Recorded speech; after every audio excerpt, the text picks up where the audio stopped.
what I kind of a synthesis of what I said before was the chapter 3 of James Martin's book on Come Forth really struck me because it talked about how Jesus, being fully human as well as being fully divine, needed friends.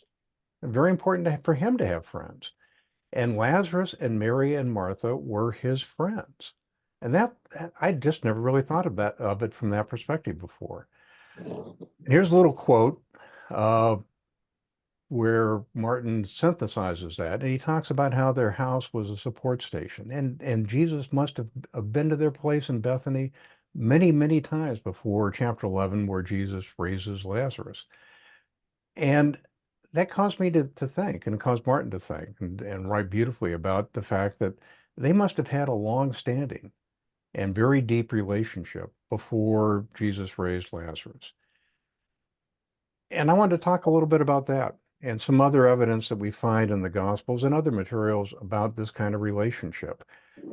Apropos what Dwayne Scherer raised at our first meeting, why does any of this matter? Well, this particular topic, why does this matter? Well, first off, if in fact Lazarus, Mary, and Martha were leaders of a group of Judean disciples who had a long-standing relationship with Jesus, well, that tells us that the depth of this relationship and the importance of it is much broader than just, and the word just here is a bit of a misnomer, but much deeper and much more important than just the raising of Lazarus, the famous chapter 11 story. And it also would help explain the very strong Judean focus of the fourth gospel. As we said at the first meeting, if you go through the fourth gospel, I'm going to make up a percentage here, but probably like 70% of it is set in Judea. The synoptics are largely set in Galilee. I've got a version, I think it's the NIV Bible. It's got a little chart that shows the geography of the various discussions, and it's just phenomenal how much stronger the Judean focus is in the fourth gospel. And if Lazarus, Mary, and Martha were leaders of a group of disciples in Judea, that would help explain the fact that the fourth gospel has a much stronger Judean focus, has a strong Judean focus. And would also comport with the fact that the 12 apostles are given really very little attention in the fourth gospel. Uh, there are only 5 of them mentioned by name in the fourth gospel. And the fact that there are 12 is only mentioned twice in the fourth gospel at all. It's much more of a Judean focus. This would also explain how the fourth gospel can discuss matters that predate chapter 11, precede chapter 11. John the Baptist, for example. uh, the feeding of the 5,000. How it could explain to that if in fact Lazarus, Mary, and Martha had a long-standing relationship with Jesus that preceded chapter 11. And it would make it much more likely that Lazarus was the beloved disciple, because some who argue the contrary position point out that it's a beloved disciple, and they equate disciple, capital D, with the 12. Well, if in fact that there was a strong group of disciples other than the 12 based in Judea, that would make it a lot more sense for Lazarus to be the disciple whom Jesus loved. And it also explained how Lazarus could have known of events that precede chapter 11. So anyway, that's those are some of the reasons why any of this is important. The very first introduction we have in chapter 11 is when Mary and Martha tell Jesus that, Lord, he whom you love is ill. They don't have to use Lazarus's name. And Jesus knew immediately who they were talking about. And they didn't even need to ask him to come to Bethany. Uh, so that I think that's compelling that Jesus had a long-standing and very deep relationship with Lazarus and Mary and Martha before chapter 11. Lazarus is the only person in the Gospels called he whom you love, which in Greek is I won't pronounce this correctly, on Philius. Um, he's the only person. Now, there are 3 people named in the fourth Gospel as people who Jesus loved, and they're Mary, Martha, and Lazarus. And in that context, the Greek word is agape. And those of you who are C.S. Lewis fans know the difference between the two. But I want to circle back to that in a little bit. But it's clear from the fourth gospel that Jesus loved Mary, Martha, and Lazarus. And those are the three people that the fourth gospel identify as people whom Jesus loved. And that provides a natural link to the disciple whom Jesus loved, the so-called beloved disciple. Uh, and here I've done a little bit of laying out where the beloved disciple appears in the fourth gospel. And the words agape and phileo are used somewhat interchangeably, and they're used interchangeably both when the fourth gospel refers to Lazarus as he whom you love, that's philios, but then a couple of verses later, it's agape.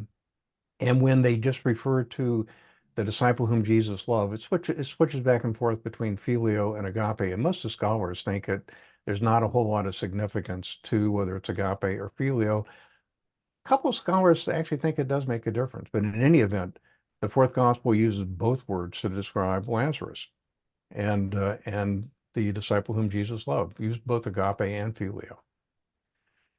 There's only one other person that I'm aware of in the synoptics as being identified as a person Jesus loved, and that's the rich young man in Mark. And a lot of scholars think that that may be, in fact, Lazarus. Uh, if we're going back to the Greek also, there's a different word. It's not agape or phileo, and I forget what it is, but there's another Greek word that's used in Mark to describe the rich young man. But anyway, there's just a handful of people, and only three people in the fourth gospel who are identified as individuals whom Jesus loved. Now, Jesus loved all the disciples generically or collectively, but there are only three people identified by name as people whom Jesus loved. So a lot of people think that provides the link to Lazarus and the beloved disciple. But in any event, it establishes, I think, fairly strongly, pretty much compelling that Jesus had an ongoing, deep relationship with Mary, Martha, and Lazarus before they make their appearance in chapter 11. It's also important to keep in mind that Jesus going to raise Lazarus involved a lot of risk, a lot of danger. Uh, at the time, Jesus had been stoned or been threatened with stoning in Judea, and he'd escaped across the Jordan to seek safety. And he escaped across the Jordan to where John the Baptist had been preaching, known as Bethany across the Jordan. And a couple of people draw significance to the fact that that's another Bethany. I'm not sure if that makes a whole lot of difference, but it's a different place and a place of safety. Um, so the context is that Jesus had been he was escaping Judea at the time across Bethany. And when he proposed to return to Judea to help Lazarus, a number of his disciples tried to dissuade him. They said, Rabbi, the Jews were just now trying to stone you, and you are going to go there again? I mean, really? This is not something you do lightly. And Thomas says in chapter 11, verse 16, let us also go so that we may die with him. And there's a lot of dispute about whether or not Thomas was being brave and courageous or being sarcastic.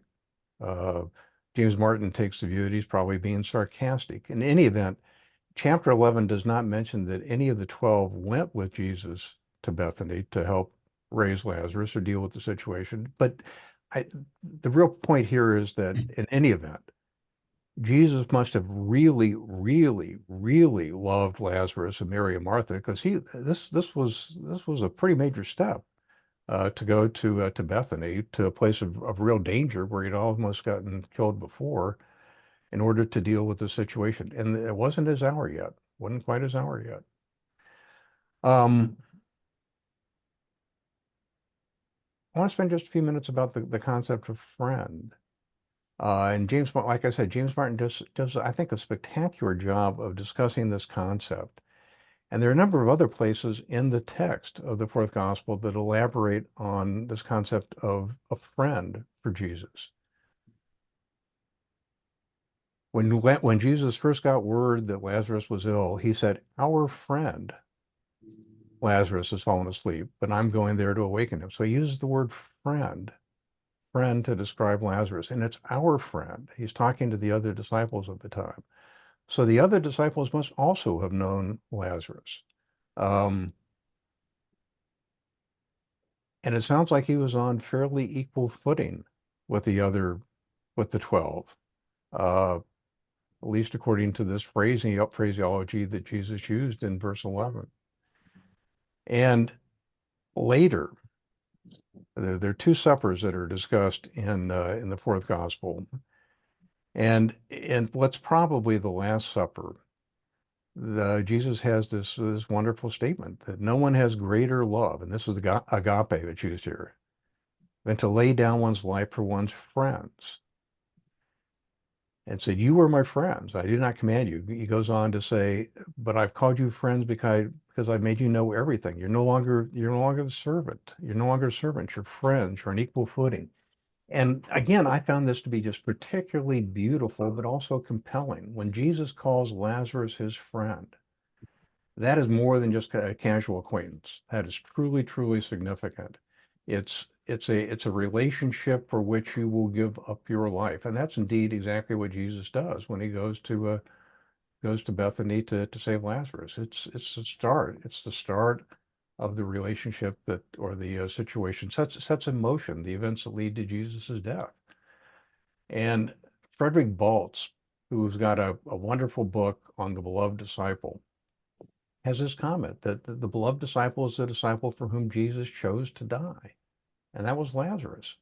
Mm. Uh, going to Bethany, Jesus must have known that that was going to precipitate the events that led to his crucifixion.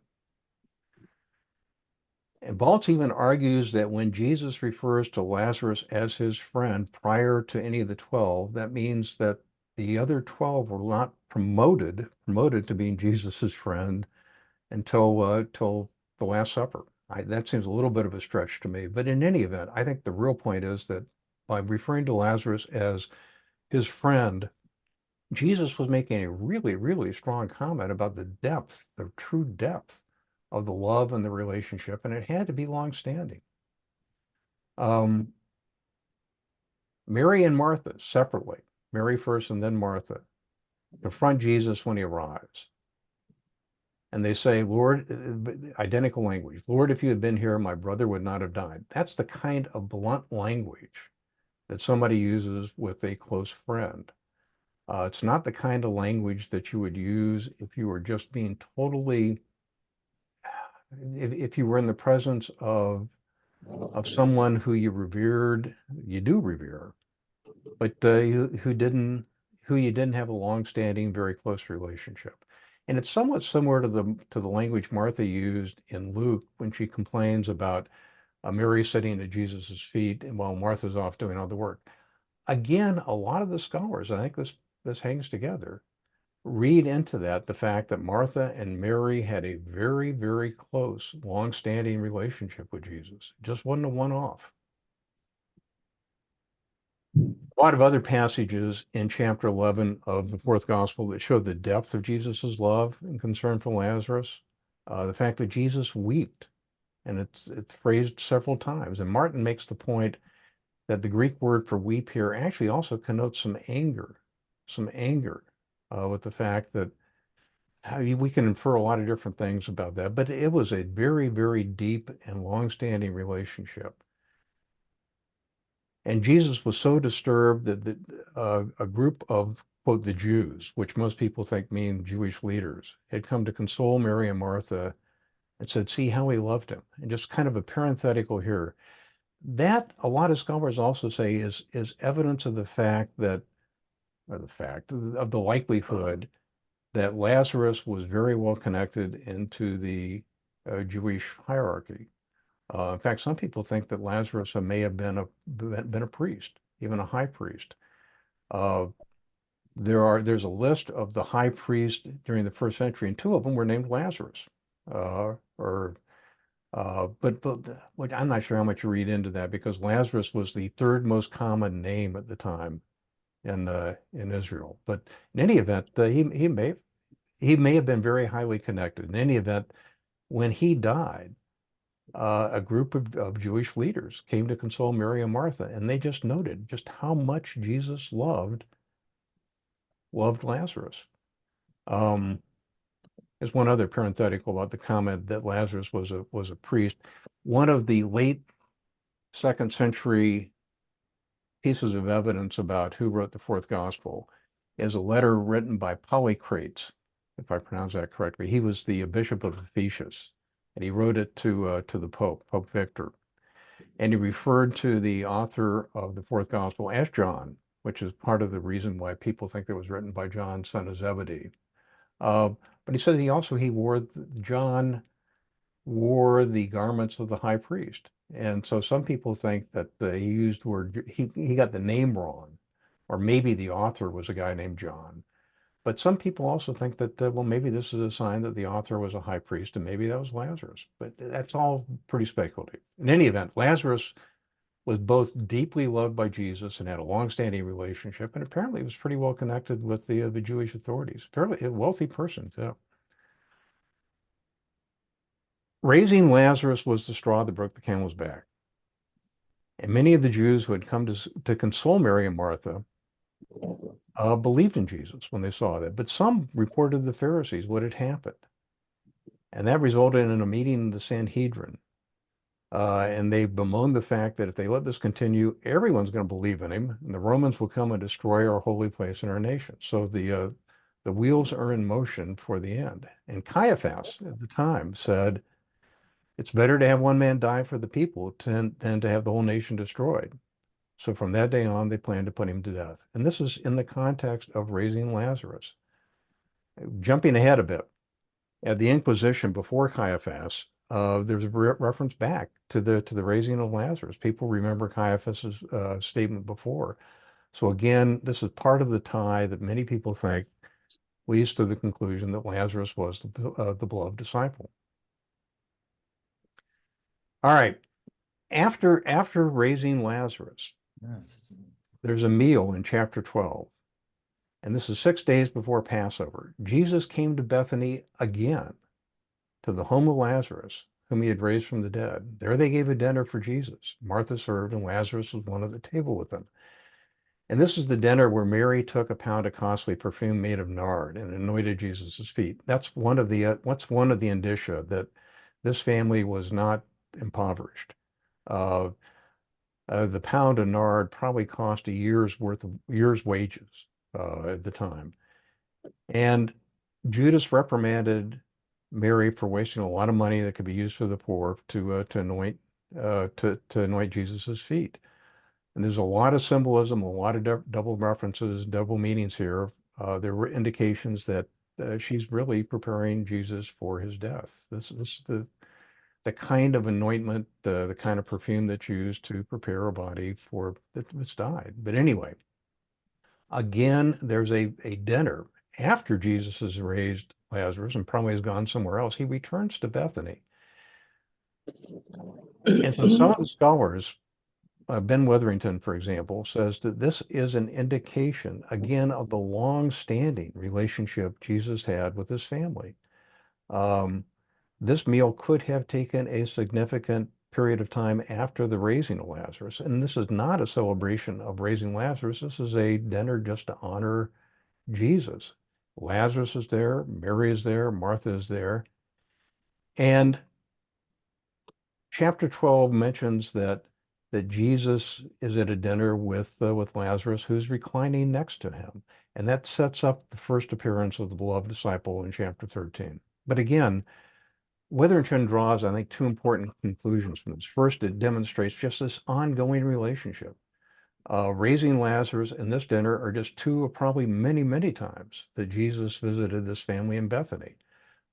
He cared greatly about them. They were part of his intimate circle of friends.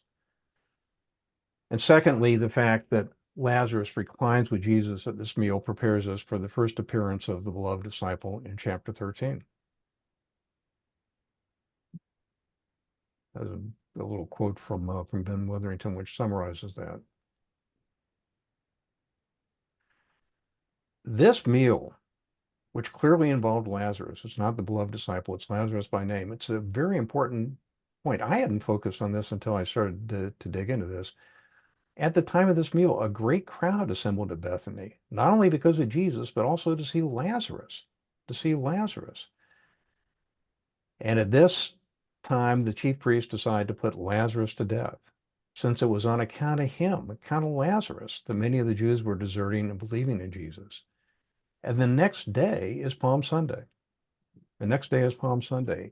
And the fourth gospel attributes the size of the crowd partly to Lazarus. Um, the fact that so many people were coming to see Jesus and Lazarus. Um, that's a direct quote from chapter 12, verses 17 through 19. Uh, so the crowd had been with him when he called Lazarus, and they continued to testify.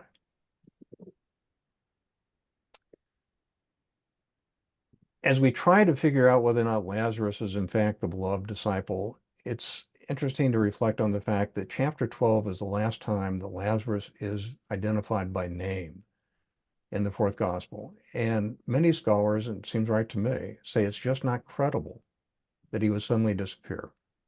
Somebody for whom Jesus risked his life, set in motion his crucifixion, who was the disciple whom he loved, who he just raised from the dead, who the crowds assembled because of this incredible miracle, would suddenly just disappear, just suddenly disappear from the fourth gospel.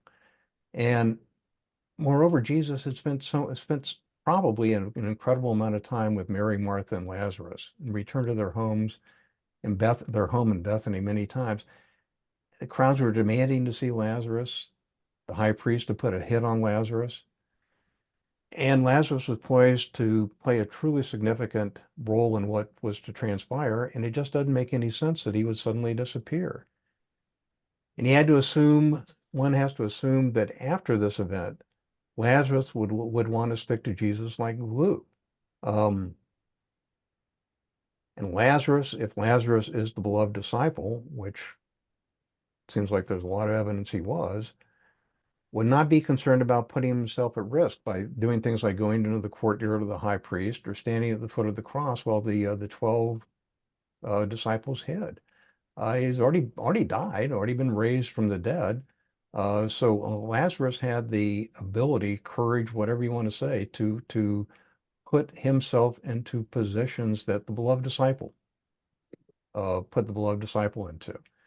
And here's again a little quote from Frederick Baltz that makes that point, that from this point on, Lazarus was able to stand at the cross unopposed, seems to be untouchable. He had all kinds of courage. He was just in a position where the beloved disciple really stands out from this point on as being in a position that the other 12 were not. It also seems to me that it's very likely that Jesus would want to keep Lazarus close. They were close before, but probably after having been on the other side and being raised from the dead, Lazarus very well might have had a better understanding of what Jesus' true mission was, understood more about what it meant to be the Messiah than most of the others. You'll find in both the fourth gospel, we find in the fourth gospel and in the synoptics, a lot of difficulty the disciples have in understanding what Jesus is talking about. Jesus gives all kinds of veiled discussions of what he's entitled to do, what he's going to do, and they have a hard time understanding it. The beloved disciple might have understood better. For example, at the Last Supper, what's probably the Last Supper in chapter 13, Jesus is asked by the beloved disciple, because Peter defers to the beloved disciple to ask who's going to betray him. And Jesus gives the piece of bread to Judas. Um, so the beloved disciple very well might have understood what's about to happen and be able to do things like, upon reaching the empty tomb, instantly believing, seeing the folded burial garments. And the beloved disciple was alone in being able to identify Jesus when Jesus appeared post-resurrection at the Sea of Tiberias. Um, So is that further evidence that the beloved disciple was Lazarus? By virtue of having been raised from the dead and being on the other side, the beloved disciple might have had greater insight as to what was to happen. John Starbird, you on? Can you hear me? Yeah, and John, you actually raised this after our first discussion. This point, you want to elaborate a little bit? Um, so Peter prompts John or Lazarus to ask who is going to betray him. And the beloved disciple is right next to Jesus. And Jesus tells the beloved disciple quietly who it is. It wasn't until read this book that it occurred to me, why didn't he say anything or do anything? His best friend, the Son of God, was about to be barbarically murdered. And yet the beloved disciple knew who was going to betray, could project what was going to happen, yet did or said nothing to prevent it, which is curious. And I would conclude, based upon something, I would conclude, I would posit that based upon something Ben just said, that Lazarus had no fear. He had been raised from the dead. He could stand at the foot of the cross, etc. I would add to that, Ben, that he had knowledge. There is in the text, I think it's on page 239, quote, my friend Anita told me that she imagined Jesus crying at the tomb because he had to bring Lazarus back from the dead from heaven, where he knew Lazarus is happier. Don't know. Doy has said we don't know where Lazarus went for 4 days, but if we allow ourselves that Lazarus was in a happier place and knew what was to come, he also concluded he had to let all of that happen and not say anything. I when John sent me an email after the first meeting and said that, and that really resonated. Um, Lazarus, if Lazarus is the beloved disciple, the beloved disciple also is at the Inquisition before Caiaphas, doesn't try to interfere, stands at the foot of the cross. Uh, so it's possible that Lazarus, by virtue of being on the other side, understands what this is all about. That this really had to happen. This really was God's plan. This was God's will. So that's another really kind of fascinating possible result of the premise that Lazarus was the beloved disciple. Uh, I, anyway, and John Starboard's not alone. A number of scholars make the same point, and James Martin does. Some of the others I've read make it even more, more directly. In any event, back to this. It would be very, very, very odd for Lazarus to disappear from the story, and particularly to disappear at exactly the same point the beloved disciple appears. And the argument goes that is not an accident. It's just Lazarus is now referred to as the beloved disciple. It's the same person going forward. Uh, Now, the synoptics do describe the story of the woman anointing Jesus's feet with the expensive nard, and I don't want to get into this great detail, but they both say this occurred in Bethany, or they both, Mark and Matthew both say it does. Luke says it just occurred at the home of Simon, a Pharisee, but very similar story. Again, Martha and Mary having this very close relationship with Jesus that probably predates the raising of Lazarus. Some people think Simon the leper, by the way, was their father. That makes some sense. Some other scholars say it was just he was a cousin or another part of the family. Some people think it was Simon the leper was Lazarus. That's just another name for Lazarus, and that maybe Lazarus died from leprosy. Bethany, by the way, means the house of affliction. And apparently, this according to the Qumran scroll discovered at the Dead Sea in the Dead Sea Scrolls, that there were three villages where Bethany was located that were re refuges for the ritually impure, including from leprosy. So maybe this all hangs together. Um, going to the Last Supper, or chapter 13. Um, the fourth gospel lists five people who attended this: Judas, Peter, Philip, Thomas, and the disciple whom Jesus loved. And this is the first time that the beloved disciple appears. And the beloved disciple was reclining next to Jesus, a place of honor, implying that traditionally was the place for the host. Um, Again, it would make sense for that to be Lazarus.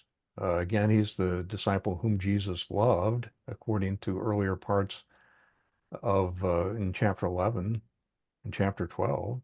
In chapter 12, he'd recline next to Jesus. And this is the situation John Starbird was talking about before, where Peter asked the beloved disciple to ask Jesus whom was going to uh, betray Jesus. And Peter defers to Lazarus. And Peter generally doesn't defer to any of the other disciples except the beloved disciple. And there's a theme that comes through the gospel according to John, and that is that Peter usually looks second best compared to the beloved disciple. And that's something I think we may want to talk about at a future meeting. But again, here, Peter defers to the beloved disciple, which would make sense if, in fact, the beloved disciple was Lazarus, who had just been raised from the dead and had this incredibly close relationship with Jesus. Okay, other indicia that Jesus had a group of disciples in Judea, and these are separate and apart from the 12 apostles. Uh, like I mentioned before, the 12 apostles get very, very little attention in the fourth gospel. John 7, verses 1 through 4, indicate that Jesus did, in fact, have a group of disciples in Judea. This is one of the times when Jesus was in Galilee and was about to go down to Judea for the festival of booths. And one of his brothers tell him, why don't you go to Judea so that your disciples there may also see the works that you're doing? So that tells you that Jesus had disciples in Judea. Wasn't just the Hi.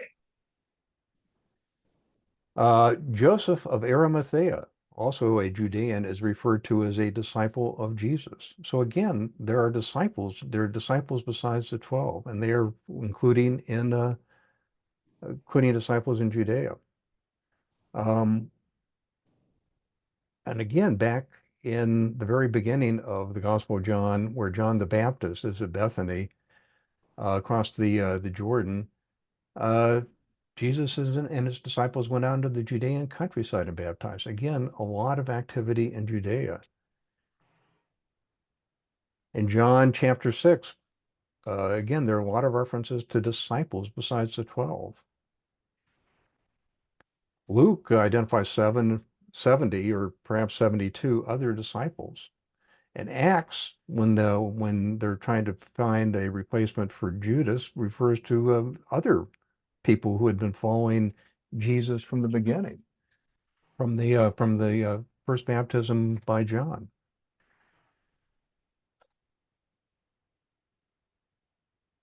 This is just kind of a good summary of this by Mark Steib. This is a good book, by the way, if you want to get into some more materials on Lazarus as the beloved disciple.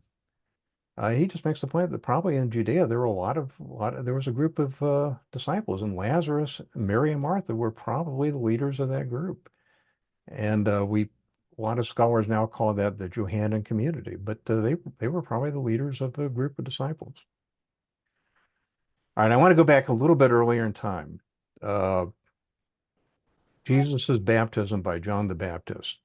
There's an unnamed disciple who's identified at that time. And a lot of scholars think that that unnamed disciple was the beloved disciple or Lazarus. There's a series of places in the gospel according to John where there's a disciple identified just as the other disciple or another disciple. And at least at one place, it is crystal clear that that is the beloved disciple. Chapter 20. This is where finding the tomb empty. Mary Magdalene goes back to see Peter and the other disciple, comma, the one whom Jesus loved. So they are the same person, at least in this particular context. So let's go back to the very first baptism. And if in fact the disciple who is not identified was the beloved disciple, that would mean that Lazarus had followed Jesus from the very beginning of his public ministry. And that would give an explanation as to why Jesus loved Lazarus and was willing to risk Jesus's life to go help him when Lazarus died. And that's a response to some of the criticism of the arguments that Lazarus was not the beloved disciple by arguing that he could not possibly have had that prominent a role in Jesus's ministry if he just showed up in chapter 11. So anyway, this is the passage I'm referring to, chapter 1 of the Gospel according to John. John was standing with two of his disciples, and as he watched Jesus walk by, he exclaimed, "Look, here's the Lamb of God." The two disciples heard him say this, and they followed him. And this is the famous passage where Jesus asked, "What are you looking for?" And they asked, "Where are you staying?" And Jesus said, "Come and see." And it was about 4 o'clock in the afternoon. Again, an example of John having incredible precision. Uh, yeah, you catch 153 fish. It's not in the early afternoon. It's exactly 4 o'clock in the afternoon. So again, probably an indication or possibly an indication that the author of the fourth gospel was a true eyewitness and knew a lot of details. So the two disciples who see Jesus, one is identified as Andrew, and Andrew goes and tells his brother Peter. The other disciple is not identified, and a lot of scholars, a whole lot of scholars, think that this was the beloved disciple.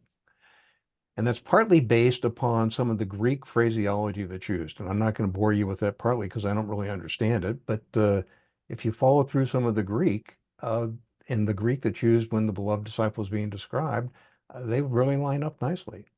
Um, and a couple of scholars here, Raymond Brown, he was just a renowned fourth gospel scholar, and James Charlesworth both argue that this was the beloved disciple at the time of Jesus's baptism by John the Baptist, and he wasn't identified as the beloved disciple at the time because this is the first time Jesus met him. He later becomes the beloved disciple. But it's amazing how much the scholars, even those who don't think that Lazarus was the beloved disciple, think that this was the beloved disciple at Jesus' baptism by John. The Johannine community also had a lot of followers of John the Baptist, so again, there's another possible link here. And there's a passage in the fourth gospel that refers to Jesus' disciples being with him from the beginning. And some scholars think that this means that the beloved disciple had to be with Jesus from the beginning. And if so, well, maybe indeed the beloved disciple was. And I was really surprised just how strong the view is held, fairly uniformly, not totally, but fairly uniformly among the scholars, that this unnamed disciple at the time of Jesus' baptism was in fact the beloved disciple. Just a real quick other comment about having disciples in Judea. Bethany gets a lot of prominence even in the synoptics. Uh, as we said before, the synoptics have the anointing of Jesus's feet by unnamed women who are identified as Mary and Martha, or Mary in the fourth gospel. But in Bethany, and also the very close of Luke, after Jesus appears on the road to Emmaus, and then appears to the 11 and their companions, and he opens their minds to the scriptures, they go to Bethany. They go to Bethany, where he blessed them, and that's where he ascended.